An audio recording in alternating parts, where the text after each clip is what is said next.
स्वागत है आपको हमारे चैनल अनुराधा हिंदी क्लासेस में। यूजीसी नेट की परीक्षाएं हो चुकी हैं। आज हम उनके प्रश्न पत्र से आंसर की को मिलाएंगे और कट-ऑफ पे भी चर्चा करेंगे। पेपर काफ़ी कठिन था। ये कहना अनुचित होगा कि पेपर सरल था या मध्यम स्तर का था। काफ़ी डीपली प्रश्न पूछे गए थे। तो चलिए देखते हैं। अब यहाँ पे आप देखेंगे सतही तौर पे तैयारी करने वाले विद्यार्थियों के लिए कितनी कठिनाई हो रही है कि आप सोचेंगे कि यूट्यूब पे वीडियो देख के या छोटी सी क्लासेस देख के हम पूरा सिलेबस तैयार कर लें, तो ऐसा संभव नहीं है। प्रत्येक रचना का आप पीडीएफ लीजिए या बुक है आपके पास तो अच्छी बात है। उस बुक को पढ़िए, एक एक पंक्तियाँ पढ़िए। कविता है तो पंक्तियों को अच्छे से पढ़िए। उसके से संग्रह में संग्रहित है उसको भी नोट करिए। अगर उपन्यास है, कहानी है, नाटक है, निबंध है, सभी रचनाओं को आप स्वयं पढ़िए। स्वयं पढ़ के अपना नोट्स बनाइए। आप देख ही रहेंगे कि सतही तौर पढ़ने से ये परीक्षाएं सफल होने में कितनी कठिनाई हो रही है। प्रतिवर्ष पेपर हो रहे हैं और उसमें कठिनाई का स्तर बढ़ता ही जा रहा है। इस बार का जो पेपर है मेरे अनुसार हर बार से कठिन पेपर है। पेपर कठिन है क्योंकि बहुत ही गहराई से प्रश्न पूछ रहा है। जैसे आप देखेंगे, देखिए पहला ही पद है, पर्वत समुद्र अगम बीच बीहड़ घन बन ढाक। यह पंक्ति जो है पूछा गया है या कवितांश जायसीकृत पद्मावत के नागमती वियोग खंड में किस मास के वर्णन के अंत में आया है। तो यह पहला ही इसका उत्तर सही है। यह सावन माह के वर्णन के अंत में आया हुआ है। पंक्तियां आप देखेंगे तो वहाँ पे पंक्तियों में सावन मास का उल्लेख हुआ है। अगला प्रश्न है, अब इन प्रश्नों में सभी रचनाओं का आपका प्रकाशन वर्ष याद होना बहुत ज़रूरी है। 52 नंबर का प्रश्न है, निम्नलिखित कविता संग्रहों को उनके प्रथम प्रकाशन वर्ष के अनुसार पहले से बाद के क्रम में लगाइए। तो अगर पहले से बाद के क्रम में देखा जाएगा तो आपका तीसरा ऑप्शन सही हो जाएगा। सबसे पहले डी है, चांद का मुंह टेढ़ा। इसका प्रकाशन वर्ष आप देखेंगे 1964 है। इसी प्रकार से आपका उस ए नंबर आएगा सुदामा पांडे का प्रजातंत्र। फिर आपका है ई है, नए इलाके में। यह है 1996 में रचित है। इसी प्रकार से सभी रचनाएं क्रमबद्ध हैं। अगला प्रश्न देखते हैं। प्रश्नों के बाद हम कट-ऑफ पे भी पूरी चर्चा करेंगे। और आपको पता ही है कि प्रतिवर्ष मैंने जो कट-ऑफ बताया है एकदम सटीक कट-ऑफ रहा है, उससे कम ही कट-ऑफ गई है। कभी भी कट-ऑफ हाईएस्ट गई ही नहीं है। आप देखेंगे पिछली बार ही लगभग 74 प्रश्नों पे ही ओबीसी का नेट क्वालिफाई हुआ था। तो इस बार भी चर्चा करेंगे। कठिनाई स्तर काफ़ी था। जाहिर सी बात है कट-ऑफ कम ही रहेगी, अधिक जाने का कोई भी चांस नहीं है। इसको आप ज़रूर नोट कर लें। कुछ व्यक्ति ऐसे भी होंगे कमेंट करेंगे नहीं इससे इतना कम कहाँ कट-ऑफ जाएगा। तो ये निश्चित तौर पे मैं कह रही हूँ कि इससे ज़्यादा कट-ऑफ नहीं जाएगी। चाहे तो आप रिजल्ट आने के बाद हमारे इस वीडियो के कमेंट बॉक्स में ज़रूर आइएगा। चलिए देखते हैं अगला प्रश्न। इनमें से कौन 13वीं सदी में प्रमुख काव्य शास्त्री के रूप में प्रसिद्ध हुए। तो 13वीं सदी में आप देखेंगे जयदेव जी प्रसिद्ध हुए थे। तो इसका आपका चौथा उत्तर सही हो जाएगा। आगे बढ़ते हैं। सरोज स्मृति कविता की इन पंक्तियों को कविता में आने के अनुसार पहले से बाद के क्रम में लगाइए। तो पहले से बाद में देखेंगे आप, पहला ही है, तेरा वह जीवन सिंधु तरण। फिर अगला है, मैं कवि हूँ पाया है प्रकाश। फिर उसके बाद है, धन्य धन्य मैं पिता निरर्थक। आप देखेंगे इस शब्द पे भी प्रश्न बन चुका है। तो कविताओं को बहुत बारीकी से पढ़िए, एक एक पंक्तियों को बहुत अच्छे से पढ़िए। आप देखेंगे ये कविता पे बहुत प्रश्न बने हैं इस बार। फिर आगे है, और वे और भी फलित होंगी वह छवि। फिर उसके बाद है, दुख ही जीवन की कथा रही। बहुत ही बेहतरीन पंक्तियाँ। इस प्रकार से अगर देखा जाए तो EADBC तीसरा उत्तर आपका सही हो जाएगा। अगला प्रश्न है, राजनीति साहित्य नहीं, उसमें एक एक क्षण का महत्व है। कभी एक क्षण के लिए भी चूक जाए तो वह बड़ा अनिष्ट हो सकता है। तो यह आप देखेंगे आषाढ़ का एक दिन प्रियंग मंजरी का कथन है। अगला प्रश्न है सूची को सूची से मिलाना है, मतलब निबंध को निबंधकार से। बहुत ही अच्छा प्रश्न है, इसे कठिन नहीं कहा जाएगा अगर आपको याद है तो। गवई गांव की गंध, यह देखेंगे आप विवेकी राय की रचना है। फिर उसके बाद आपका है यथासंभव, उसके बाद आपका है यथासंभव। तो आप पहले ही देख लीजिए कि एक उत्तर आपका मिल गया, गवई गांव की गंध, थर्ड ऑप्शन। तो यहाँ पर 4 आपका सही हो जाएगा। बी का फर्स्ट है यथासंभव, शरद जोशी जी का है। शिखरों के सेतु, सी का आपका 4 है, शिव प्रसाद जी की बहुत ही चर्चित रचना है ये। और वे और होंगे जो मारे जाएंगे, तो इसका आपका उत्तर रघुवीर सहाय जी है। इस प्रकार से ऐसे प्रश्नों का कूट मिलाने के लिए अगर आपको 1-2 ऑप्शन भी याद है तो अच्छे से मिल जाता है।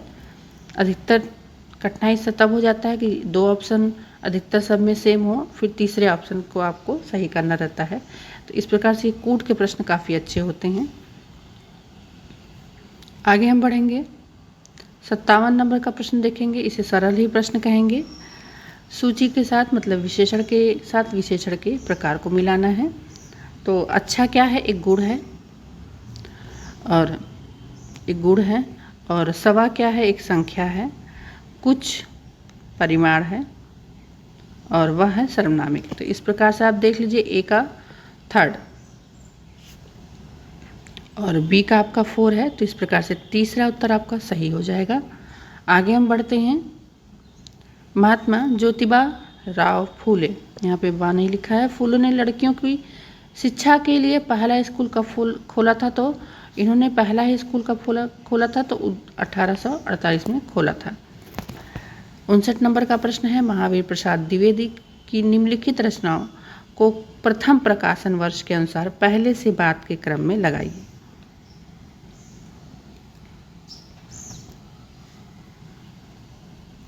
तो पहले एक एक रचना का प्रकाशन वर्ष देखते हैं। कविता कलाप आप देखेंगे 1909 में है। फिर आपका है लेखांजलि 1928 में। कालिदास की निरंकुशता है 16 में, बहुत ही प्रसिद्ध यह रचना है, बार बार पेपर में पूछी जाती है। और कुमार संभव सार 1902 में है। रसज्ञ रंजन, ये भी प्रसिद्ध है, ये बार बार पेपर में आता है, किसकी रचना है, तो महावीर प्रसाद द्विवेदी की रचनाओं में रसज्ञ रंजन है 1920 में। तो इस प्रकार से आप अगर यहाँ देखेंगे तो कूट है आपका BAEDC, तो दूसरा ऑप्शन आपका सही हो जाएगा। आगे बढ़ते हैं, प्रयोगवाद के संबंध में इनमें से कौन से कथन नामवर सिंह के हैं, तो नामवर सिंह के कौन से कथन सही हैं, तो इसमें आपका केवल A, C और D यही उत्तर सही है। दूसरा A और आपका C और D। प्रयोगशीलता व्यक्तिगत अन्वेषण की वस्तु है, उनकी पुस्तक में ये कथन कहा गया है। कुल मिलाकर यह चरम व्यक्तिवाद ही प्रयोगवाद का केंद्र बिंदु है। आरंभिक व्यक्तिवादी प्रयोगवाद ने प्रतिरोध और युद्ध भाव का नारा दिया है। तो ये पंक्तियाँ इन्हीं की हैं, इन्हीं की रचनाओं से, बाकी आपका B और E नहीं है। तो दूसरा ऑप्शन आपका सही है। बहुत ही बेहतरीन प्रश्न देखिए, कविता से फिर से है। असाध्य वीणा कविता में वर्णित प्रियमवत के नीरव एकालाप, मतलब अकेले बैठ के उसने जो आए संबोधनों को पहले से बाद के क्रम में लगाइए। ये प्रश्न बार बार आते हैं पेपर में। तो सर्वप्रथम आया था ओ विशालकाय तरु, ओ दीर्घकाय, फिर स्वर संभार, फिर लास्ट में आपका देखेंगे शरण वाला है, और फिर उसके पहले ओ रस प्लावन। तो इस प्रकार से D, A, B, E और C, तो 4 ऑप्शन आपका सही हो जाएगा। कविताओं को बहुत बारीकी से पढ़िए, उनको एक एक पंक्तियाँ उनकी बहुत ध्यान दीजिए। अगला प्रश्न है, मुक्तिबोध की आलोचनात्मक जो रचनाएं हैं उनको बताना है कौन कौन सी उनकी रचना है। तो 62 नंबर में आपका सही हो जाएगा A और D और E, ये आपका तीसरा ऑप्शन सही है। नई कविता का आत्मसंघर्ष था अन्य निबंध, ये मुक्तिबोध की रचना है। और डी है आपका नए साहित्य का सौंदर्य शास्त्र। और ई है आपका कामायनी एक पुनर्विचार चर्चित रचना है इनकी। आप ये देखेंगे शाही जी की रचना है। तो इस प्रकार से आपका ऑप्शन 3 सही है। आगे बढ़ते हैं। फिर विकल है प्राण मेरे, यह कविता आपकी नेट में लगाई गई है, महादेवी वर्मा जी की। पूछा है किस पुस्तक में पहली बार संकलित हुआ, तो सांदीपनि में यह रचना पहली बार संकलित हुई थी। बहुत ही सरल प्रश्न और चर्चित प्रश्न है, अधिकतर लोगों के गलत भी हो गए हैं। आप देखेंगे इस बार ऑफलाइन पेपर होने वजह से गलतियां भी हुई है लोगों से। कमेंट में लोग कह रहे हैं, जो विद्यार्थी कह रहे हैं कि ऑप्शन का गोला भरने में गलती हो गई है, मेरा रोल नंबर भरने में गलती हो गई है। तो ये ऑफलाइन में दिक्कत आती है कुछ लोगों को, और ऑनलाइन भी काफ़ी अच्छा रहता है। तो मेरे हिसाब से तो ऑनलाइन काफ़ी अच्छा रहता है, आपका समय बचता है और समय का अच्छे से सदुपयोग हो जाता है। ये अपनी अपनी स्थिति पर निर्भर करता है कि हम किस में कंफर्टेबल होते हैं।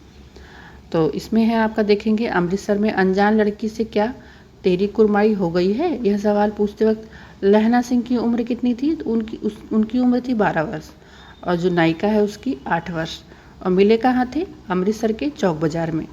तो अच्छा प्रश्न है। कहानियों को बारीकी से पढ़िए। अगर आप कहानियों को बारीकी से पढ़ेंगे, क्या क्या उसमें शब्द आ रहे हैं, कौन कौन स्थानों के नाम आ रहे हैं, या किस व्यक्तियों के नाम आ रहे हैं, या उम्र के बारे में बताया जा रहा है, या किसी गुट के बारे में बताया जा रहा है, जैसे इसमें है 77 राइफल वाला। तो इन चीज़ों को आप अच्छे से अपने नोट्स में लिखेंगे स्वयं पढ़ के, तो कभी ये प्रश्न गलत होंगे ही नहीं, और आपको नेट क्लियर करने में कोई दिक्कत नहीं होगी। और अगर आप पेपर फर्स्ट अच्छा करते हैं तो फिर आपका JRF निकलने में कोई दिक्कत नहीं है। तो इस प्रकार से 12 वर्ष सही हो जाएगा। अगला है राग के बारे में पूछा है। भारत दुर्दशा नाटक के विभिन्न गीतों के ऊपर शैली राग का नाम दिया गया था। आप देखे होंगे उसमें नाटक में दिया गया है। तो फिर किन इनमें से बताना है किन किन का प्रयोग इस नाटक में हुआ है। तो लावनी का प्रयोग हुआ है, फिर है राग काफ़ी का, राग चैती गौरी का भी हुआ है। तो इस प्रकार से 3 सही है आपका, तो C, E और D। तो यहाँ पे देखेंगे केवल C, D और E, तीसरा ऑप्शन सही है। आगे बढ़ते हैं। डॉक्टर तुलसीराम को छोटी उम्र में अंतर्राष्ट्रीय राजनीति की तरफ अनजाने में ही खींचने वाले 3 लोग कौन से थे। तो तुलसीराम की जो रचना है काफ़ी संघर्षशील रचना उनकी है। किस प्रकार से उन्होंने अपने जीवन में संघर्षों के बाद, अपनी जाति के भेदभाव के बाद भी अपना एक पहचान बनाया। तो इसमें इनका सहयोग किया था मुन्नर, सोनई और जेदी ने। तो पहला ही ऑप्शन सही है। अगला है प्रश्न, भूल गलती कविता में कैदी के रूप में दरबार में लाए गए व्यक्ति के बारे में आई इन पंक्तियों को पहले के बाद से क्रम में लगाना है। तो इसका ऑप्शन आपका सही हो जाएगा C, A, E और D और B।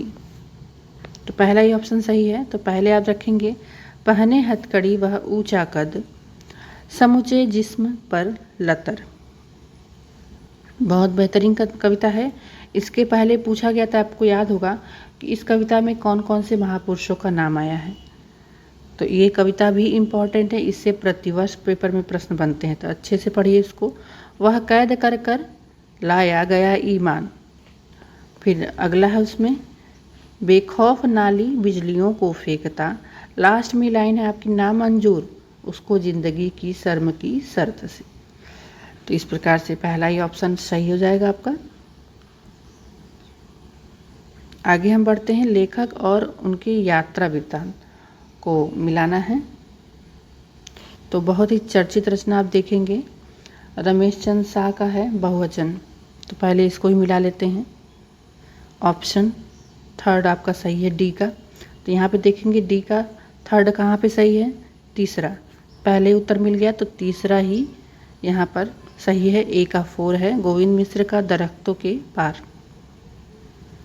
फिर है रामचरण जोशी का, B का 1 है, अपनों के पास अपनों से दूर।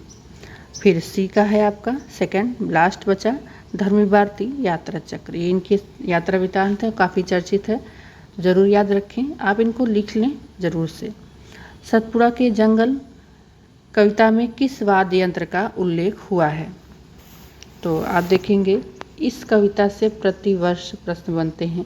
इसके पहले पूछा गया था कौन कौन से जानवरों का नाम आया था, तो मुर्गे और तीतर वाला, 4 मुर्गे 4 तीतर। तो इसमें ढोल का प्रयोग हुआ है। वो पंक्तियां हैं, गूंज उठते ढोल इनके जनजातियों के लिए हुआ था, तो ढोल उत्तर आपका सही है। अगला है 70 नंबर का प्रश्न।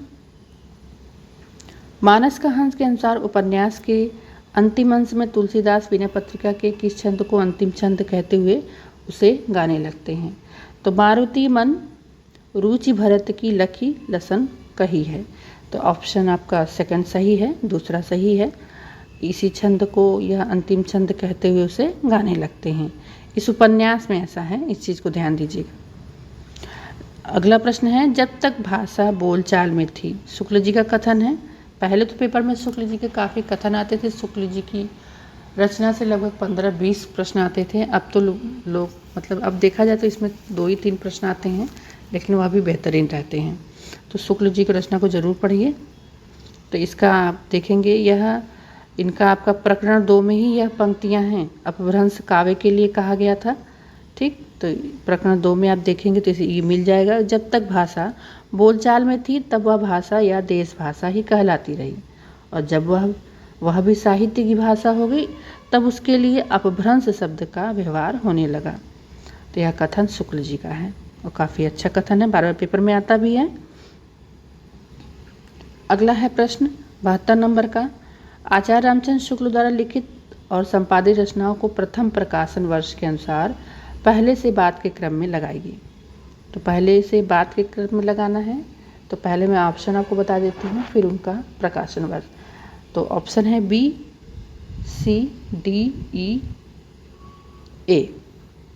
तो यहाँ पे 4 ऑप्शन आपका सही है। अब देखते हैं इनका प्रकाशन वर्ष क्या है। रसमीमांसा है, आप देखेंगे 1945 में, 1945 में है। फिर 1924 में आपको जायसी ग्रंथावली मिल जाएगी। फिर हिंदी साहित्य का इतिहास, ये पुस्तक सबके पास होगी ही, 1929 में इसका प्रकाशन वर्ष है। फिर है गोस्वामी तुलसीदास, इसका प्रकाशन वर्ष 1923 है। जरूर आप प्रकाशन वर्ष को लिख लीजिए, इस बार आपको तो बुकलेट भी मिला है। भ्रमर गीत सार 1925 में। तो इस प्रकार से यह सही उत्तर है। तो आपका ऑप्शन 4 सही है। अब बढ़ते हैं अगले प्रश्न की तरफ। 73 नंबर का प्रश्न है, देखिए पंक्तियां आई हुई हैं। बिना दुख के सब निसार, बिना आंसू के जीवन भार, दीन दुर्बल है रे संसार, इसी से दया क्षमा और प्यार। यह सुमित्रानंदन पंक्ति की पंक्तियां हैं पल्लव रचना से, इस चीज़ का ध्यान दीजिएगा। आगे हम बढ़ते हैं,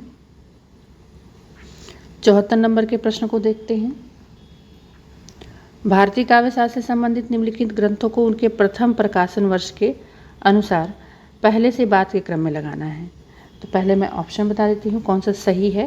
तो आपका सी, डी, बी, ई और ए। तीसरा ऑप्शन आप देखेंगे सही है। अब देखिए इनका आप देखेंगे प्रकाशन वर्ष। तो रस गंगाधर का आप देखेंगे 17वीं है शताब्दी, काव्य अलंकार का 6वीं है शताब्दी, और साहित्य दर्पण का है इसका 14वीं, और काव्य प्रकाश का है 11वीं सदी, और ध्वन्य लोचन का है 10वीं। इस प्रकार से यह ऑप्शन आपका 3rd सही है। अगला है, काफ़ी अच्छा प्रश्न है कि अपनपो आप ही बिसरो, जैसे सुनहा कांच मंदिर में भर मत भूखी भरो। तो आप अगर तुक्का मारना चाहते थे तो भूख ही इस शब्द से ही पहचान सकते थे। तो सुनहा किसके लिए कहा गया है? कुत्ते के लिए कहा गया है।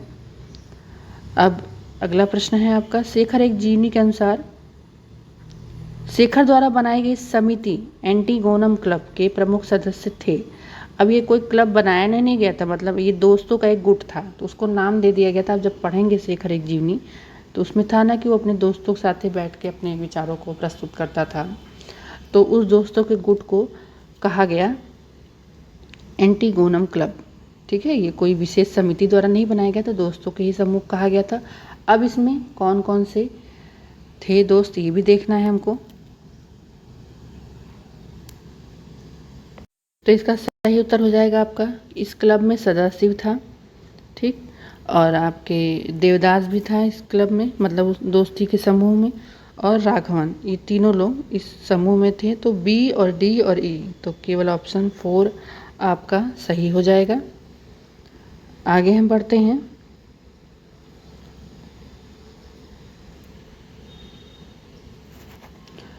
बहुत ही चर्चित कथन है, महावीर प्रसाद द्विवेदी जी का है, ये भी ध्यान दीजिएगा, पहला ही है। जिस जाति की सामाजिक व्यवस्था अवस्था जैसी होती है उसका साहित्य भी ठीक वैसे ही होता है। जातियों की क्षमता और सजीवता यदि कहीं प्रत्यक्ष देखने को मिल सकती है तो उनके साहित्य रूपी आईने में ही मिल सकती है। यह कथन किस लेखक का है? तो यह महावीर प्रसाद द्विवेदी जी का है। अगला है, एक साहित्यिक की डायरी के अध्याय में कलाकार की व्यक्तिगत ईमानदारी एक भाग जो है उसमें से पूछा गया है कि पात्र यशराज की शैक्षणिक योग्यता क्या थी। तो आप देखेंगे इसकी शैक्षणिक योग्यता थी, बताया गया उसमें कि यशराज ने बीएससी किया था, बीटेक किया था और एलएलबी। तो यहाँ ऑप्शन 3 सही हो जाएगा। अब हम मिलाते हैं अगला, बहुत ही फिर कविता पे प्रश्न है, देखिए कि अकाल और उसके बाद कविता में आए हुए जीवों और वस्तुओं को कविता में आने के अनुसार पहले से बाद के क्रम में लगाइए। तो सबसे पहला ही चक्की आया है, बहुत दिनों तक चूल्हा रोया चक्की रही उदास। तो यहाँ पे सबसे पहले हम चक्की को रख देंगे डी। फिर आया है ए कुतिया, कानी कुतिया, फिर ई है छिपकलियों की गश्त, फिर सी है चूहा, और फिर लास्ट में आपका है कौवे ने खुजलाई पंखे बहुत दिनों के बाद। तो ऑप्शन 2 आपका सही हो जाएगा। कविताओं को बहुत ध्यान से पढ़िए, पंक्तियों को देकर रचना पूछी जा रही है। अब यहाँ पर हम बढ़ते हैं, देखिए चरित्रों, बहुत देखिए थोड़ा सा समय खींचने वाला प्रश्न है और है नहीं कुछ, प्रश्न सरल ही है कि निम्नलिखित चरित्रों को तत् संबंधी नाटकों के प्रथम प्रकाशन के अनुसार। तो पहले तो आपको ये याद होना चाहिए कि अलका किस नाटक की पात्र है, अशोक किस नाटक का पात्र है, या अनुनासिक है नारायण दास और लोचन बाबू। तो ये सब किस का नाटक के पात्र हैं ये हमको याद होना चाहिए। तो अलका किसका है? चंद्रगुप्त है। अनुनासिक आषाढ़ का एक दिन, नारायण दास अंधेर नगरी, अशोक कौन है? आधे अधूरे। तो आधे अधूरे हैं। और बचा लोचन बाबू। तो लोचन बाबू अच्छे से याद होगा आपको, महाभोज मन्नू भंडारी का नाटक है। अब हम नाटकों को जान चुके हैं, अब इनका प्रकाशन वर्ष देख लेते हैं। तो चंद्रगुप्त का क्या है? 1931, ठीक। तो 1931 है। अब है आपका आधे अधूरे, मैं लिख नहीं रही हूँ, बोल रही हूँ, आप समझ जाइएगा। आधे अधूरे अशोक का तो 1969, चलिए यहाँ पर लिख देते हैं। फिर है अनुनासिक आषाढ़ का एक दिन में, अनुस्वार है, अनुनासिक है, तो 1958 है इसका। फिर है आपका लोचन बाबू जो है महाभोज 1979। फिर आपका है नारायण दास जो महंत का शिष्य होता है, दूसरा शिष्य, तो इसका प्रकाशन वर्ष सबसे पहले रख देंगे 1881, ठीक। तो सबसे पहले हमको ई को ही रखना है, तो यहाँ पर आप देख लेंगे ई, मिल गया आपको आंसर तुरंत। तो ई है, ए है, सी और बी और डी। इस प्रकार से ऑप्शन 4 सही है। तो आप ज़रूर सबको लिख लीजिए, भविष्य में आपको काम देगा। अगला है 81 नंबर का तमस।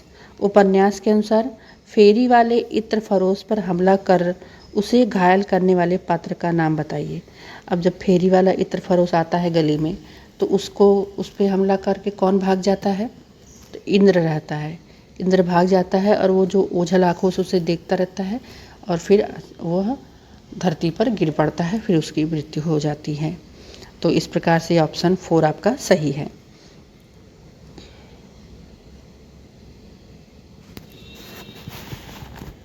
आगे हम बढ़ते हैं। संस्कृति के 4 अध्याय के विभिन्न प्रकरणों के शीर्षकों को पहले से बाद के क्रम में लगाइए। तो इसका ऑप्शन मैं आपको बता देती हूँ, सी, ए, डी, ई और बी। अब देखिए ऑप्शन क्या है। पहला ही देखेंगे प्रकरण में जो है, कुल 4 प्रकरण है, आप देखे होंगे। सभी में मैंने इसकी क्लास करवाई है और इसमें सभी प्रकरणों का आप देखेंगे कि लिखवा दिया गया है। तो पहले आप देखेंगे सी को रखेंगे प्राचीन भारत और वाह विश्व है। फिर उसके बाद है ए भक्ति आंदोलन और इस्लाम। फिर है डी उर्दू का जन्म। फिर ई शिक्षा में क्रांति और लास्ट में बी है भारतीय राष्ट्रीयता और मुसलमान। इस प्रकार से यह क्रम सही है। ये प्रकरण बहुत महत्वपूर्ण है। कुल आपके जितने भी प्रकरण हैं उन्हें लिखिए और प्रकरण में जो शीर्षक आए हैं उनको भी लिखिए। अब शीर्षकों से भी देखिए प्रश्न बन रहे हैं। अब अगला है फिर वैसे ही प्रश्न दिया है। देखिए पात्रों को दे दिया है, पात्रों से आप उपन्यासों को पहचानिए। फिर आपको क्या करना है, उपन्यासों को क्रम को लगाना है। निम्नांकित चरित्रों को तत्संबंधी उपन्यासों के प्रथम प्रकाशन वर्ष के अनुसार पहले से बाद के क्रम में लगाइए। ठीक, तो यहाँ पे आपको ऑप्शन आपका सी ए और डी और बी सही हो जाएगा। तो पहला ही ऑप्शन आपका सही है। ठीक, तो रूपन बाबू है और ई है प्रतापी धरती धन अपना। फिर ए है सोमराज साहनी। फिर डी है प्यारू और फिर बी काशी शाह। इस प्रकार से पहला ऑप्शन सही है।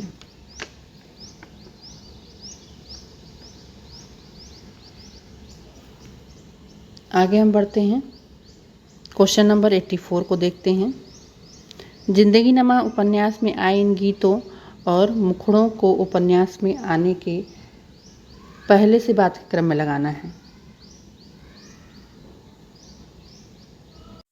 तो पहले हम क्रम को ही देख लेते हैं, फिर हम गीतों को पढ़ते हैं। तो ऑप्शन आपका देखिए सी ई बी डी ए।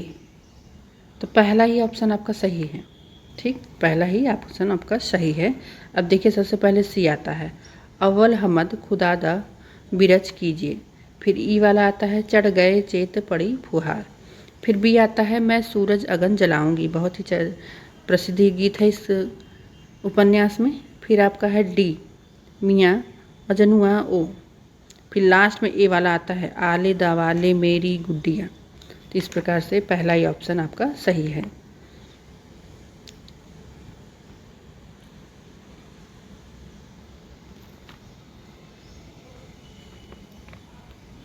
अब देखिए बकरी नाटक के इन गीतों को नाटक के आने के क्रम से पहले के बाद के क्रम में लगाइए।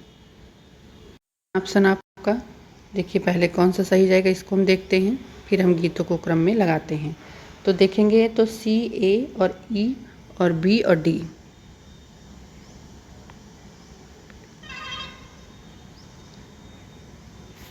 टू ऑप्शन सही है, सी ए और ई और बी और डी। तो पहले सी को रखेंगे, वंदना होती है हे संकट मोचू।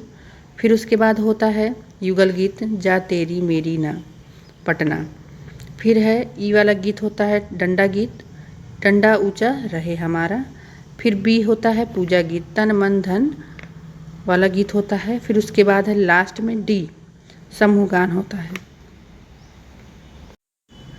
लास्ट में समूह गान होता है जब बकरी मर जाती है।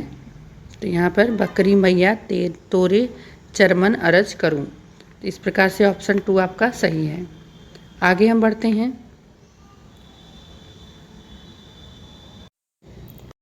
तो यहाँ पर कथन है और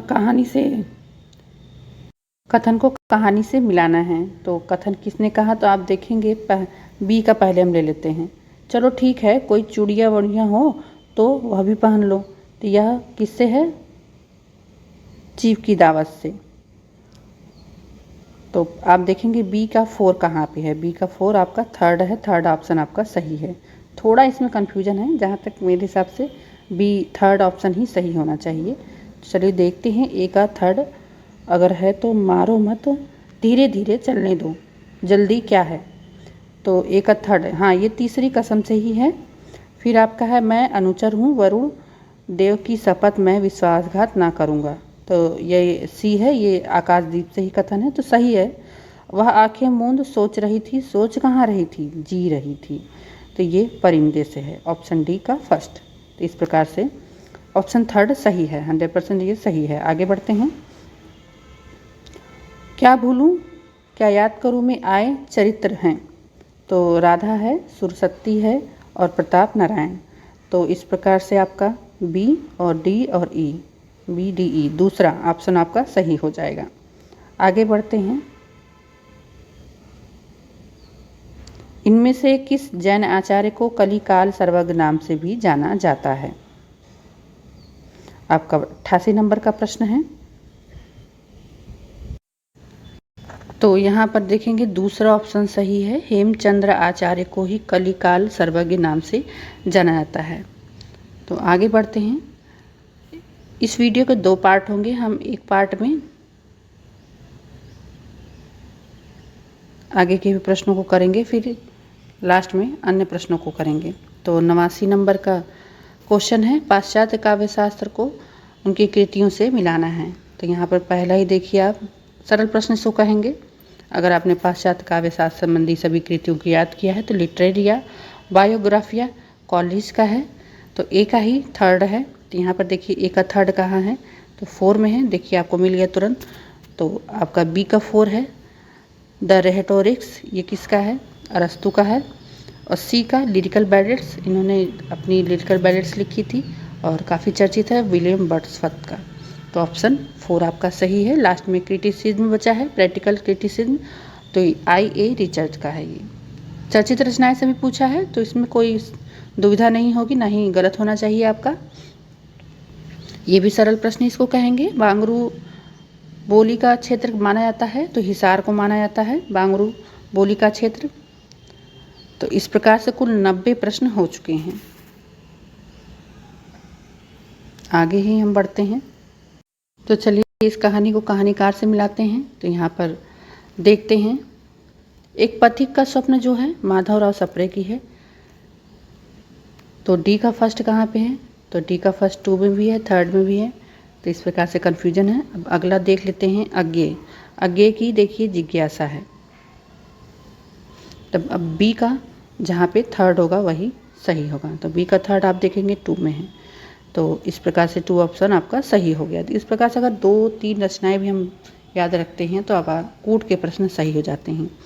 तो इस प्रकार से ए का अगर देखा जाए राजेंद्र यादव अपने पार सही है, और सी का 2nd जयशंकर प्रसाद का चित्र लिखे पत्थर, काफ़ी चर्चित रचना है इनकी ये कहानी, चित्र लिखे पत्थर। तो आपके चारों ऑप्शन यहाँ पर 2 में मिल रहे हैं, सही हैं। अगला है चकित चकत्ता। चौकी चौकी उठे बार बार, दिल्ली दहसती चिते चाही करसती है। बिलखी बदन बिलखत विजयपुर पति, फिरत फिरंगिनी की नारी फरकती है। ये पंक्तियाँ किस कवि की है? तो यह आप देखेंगे भूषण की पंक्तियाँ हैं, महाकवि भूषण की पंक्तियाँ हैं ये। एक साहित्यिक की डायरी, तो सरल प्रश्न इसे कहेंगे, 2-3 बार पेपर में आ भी चुका है तो आपको याद रहना चाहिए। एक साहित्यिक की डायरी के अध्यायों को, शीर्षकों को पहले से बात के क्रम में लगाना है। तो पहले ऑप्शन देख लेते हैं, डी, बी, ई और ए और सी। तो ऑप्शन 2 सही है। अब मिलाते हैं, देखिए डी में क्या है? पहले तीसरा क्षण है सबसे पहले, फिर बी है डबरे पर सूरज का बिंब, फिर ई है नए की जन्म कुंडली, ए है वीरकर और सी है विशिष्ट और अदिति। तो ऑप्शन 2 आपका सही है।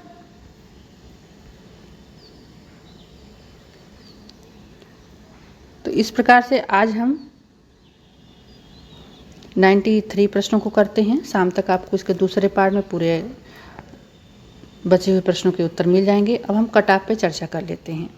तो कटऑफ पे आप पेपर देख ही रहे हैं, पेपर सरल नहीं है और ना ही इसे बहुत कठिन भी कहा जाएगा, लेकिन हाँ कठिन है। स्तर इसका है, एक लेवल है इसका। इस बार हर बार से कठिन पेपर है, इसको मैं कह सकती हूँ। बाकी आपकी राय है, हमारी राय हमारी है। और जहाँ तक कट ऑफ की उम्मीद किया जाए तो ओबीसी वर्ग का पहले हम देखते हैं, क्योंकि आप इसमें 5 प्रश्न ऐड करेंगे तो जनरल की कट ऑफ बन जाएगी, और 4 प्रश्न कम करेंगे तो SC ST की भी बन जाएगी। तो अगर SC ST की बात करें तो लगभग 69 प्रश्न पे, 75 पे ओबीसी, और जनरल वर्ग का जो आप देखेंगे 79 प्रश्नों पे आपका नेट कंप्लीट होने की पूरी संभावना है। अगर EWS का देख लिया जाए तो EWS को हम रख लेते हैं 73 प्रश्नों पर EWS का हो जाएगा, और SC का हो गया है, ST बचे तो 66। इससे ज़्यादा कट ऑफ नहीं जा सकती, कोई चांस ही नहीं है। हर बार से पेपर का लेवल थोड़ा हाई है, तो इतनी ही कट ऑफ मेरे अनुसार जानी चाहिए।